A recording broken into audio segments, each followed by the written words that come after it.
Right around the corner there to the right is the tool shed where Tim and I built a shrine to the Mothman. Soon after that, Tim started getting visited by aliens who would land right over here beyond that little sign in the grass. He would show us circular burn marks and tell us that they had come the night before. I think, Harriet, you had a memorable that you had just learned how to ride a bike. Yeah, so that's how I remember the thing, is because it's the day I learned to ride a bike, and he was crying hysterically and begging me to believe him. He said that they had been to see him the night before and that they were coming that night. He always knew when they were coming. He was just absolutely hysterical, and he had taken me over, and it had rained, and showed me marks that were perfectly circular, right over in the field, right where Andy just showed you. And there were marks, I guess you could call it like a tripod, the way they were shaped. There were 3 of them in 3 circles, and the object would have probably been about, say, 8 feet in diameter, would be my guess. And he was hysterical, begging me to believe him. Now, I can remember one night I stayed overnight with Tim, and in the middle of the night, he wakes me up screaming. He's saying they're coming, and I call my mom and say, come get me. You know what I mean? Next stop on our Mothman tour is Harriet's sighting spot, which is about 20 feet further along the lane here. Take a look. In fact, I'll give you the high altitude look.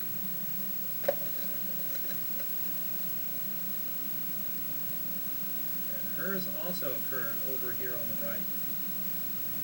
And in the trees here floating, you saw...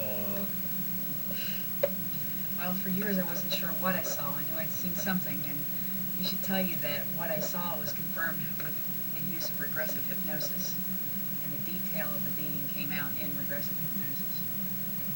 And it wasn't a being quite like Andy's, except that it glided and floated like Andy's.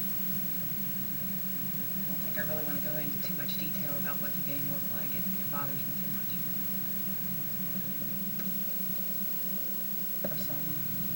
I never saw feet.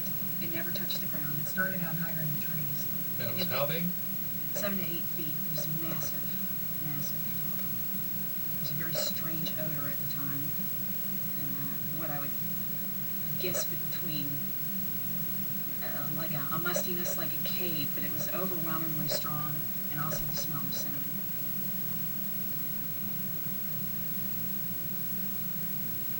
And my being had eyes that were incredibly intense, painful. And it was broad daylight sighting in the morning. Wow. Andy, Well, my sighting was dusk. At dusk. And what I saw was a person standing like a tree over there in the trees, but when you look at this, the slope of the grade, it's so steep that no one really could stand there. So whoever it was had to have sort of been floating there. And they sort of unfolded and sort of came walking toward me, and I, totally terrified, ran home, or all the way 2 miles.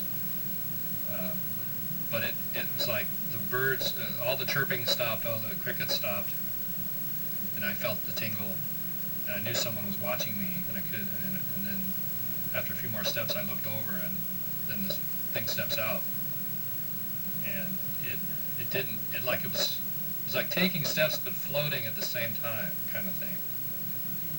And didn't really make any noise. It sort of seemed like it was it sort of didn't seem really alive, like it was an alive being, like it was something from the other world. Did it try to communicate with you? Did it try to communicate? You know, I did. I got some sense of, I did. It was like it was trying to say, I'm here, or something. And the funny thing is that something about it reminded me of Tim. As if it had some knowledge of Tim, or was Tim in a different form, or an astral projection of Tim, or it just felt connected to him. And if you look at the spot where I saw it, that's the spot where if you turn the other direction, you see the shrine, you see the tool shed. Now, Harriet had a different reaction, whereas I could run, Harriet was frozen. It's very strange because I too had the tingling, but the tingling started at the top of my head and went to my feet, and when I saw what I saw, no sound could come out of my mouth and my body would not move. And you know, you got to realize I was 7 or 8 years old, and that's a very frightening thing to have happen when you're that age. And for so many years I've blocked that out. It was only through the hypnosis that it came back. It was terrifying. There's much more to it. So you're saying there's more to it that you either are unaware of or don't really quite want to be aware of yet? Well, hypnotherapist believes that it's something I'm not willing to deal with yet, that there's plenty more there, there's much more detail, and there's a whole other side to what happened, but I'm just not ready to go there yet. We're working on that. Well, it's pretty good that we were able to go there last night at midnight Yeah. on a full moon. It's amazing. And turn off the engine, take some time, just sort of feel the, and we could feel it. I mean, when you walk by my spot, you felt it in your Amazing. whole body. Yeah. Still. And I picked it up where your sighting was at the same time you did, because I was picking it up off of you. It was amazing, because you get that same feeling of electricity. It's very scary. Now, another little synchronicity we have here is that Harriet's been dreaming about this portion of the area above Stonewall. She dreams she flies around over there, but she's never been up there until today or yesterday. And what's that chirping? Oh, okay. So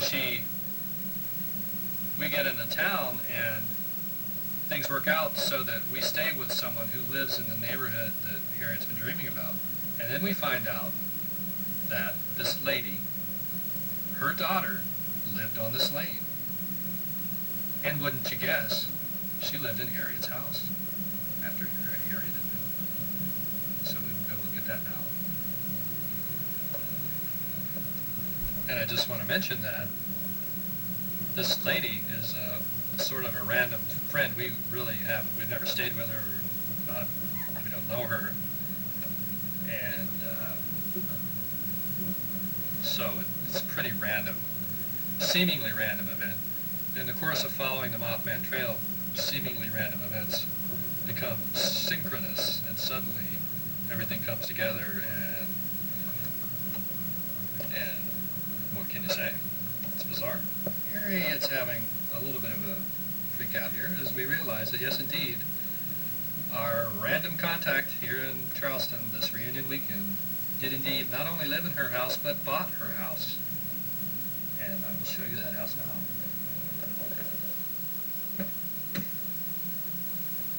No one's living here now. Let's go in. Oh, going in now. I like this mailbox because it has leaves in it.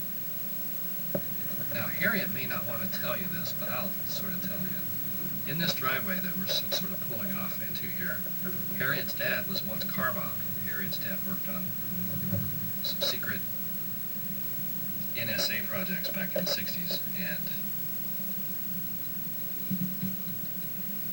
when the FBI investigated, they claimed that it was actually a drug-dealing mob guy who lived over here who was supposed to have been bombed, and it was an accident, mistake, and Harriet's dad got car bombed instead. He lived, but